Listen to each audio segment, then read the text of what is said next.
Balakən rayonunda baytarlıq fəaliyyəti ilə məşğul olan İsa Qurbanov öz peşəsinə məsuliyyətlə yanaşan, işini sevən və heyvandarlığın inkişafına töhfə verən peşəkar mütəxəssislərdən biridir. O uzun illərdir ki, kənd təsərrüfatının vacib sahələrindən olan baytarlıq xidmətində vicdanla çalışaraq fermerlərin və sakinlərin etimadını qazanmışdır. İsa Qurbanov heyvanların sağlamlığının qorunması, xəstəliklərin vaxtında aşkarlanması və profilaktik tədbirlərin düzgün aparılması istiqamətində yüksək peşəkarlıq nümayiş etdirir.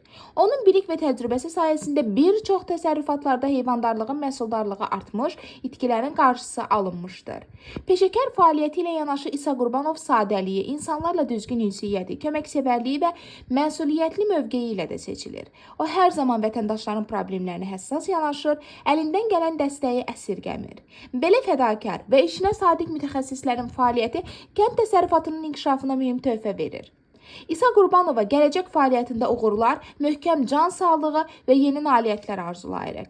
Həmçinin İsa müəllim sizi qarşıdan gələn 31 dekabr Dünya Azərbaycanlılarının Həmrəyliyi günü və yeni il münasibəti ilə səmimi qəlbdən təbrik edir. Sizə möhkəm can sağlığı, ailə səadəti, ən əsasında yeni nailiyyət və müvəffəqiyyətlər arzu edirik. Hər daim var olasınız.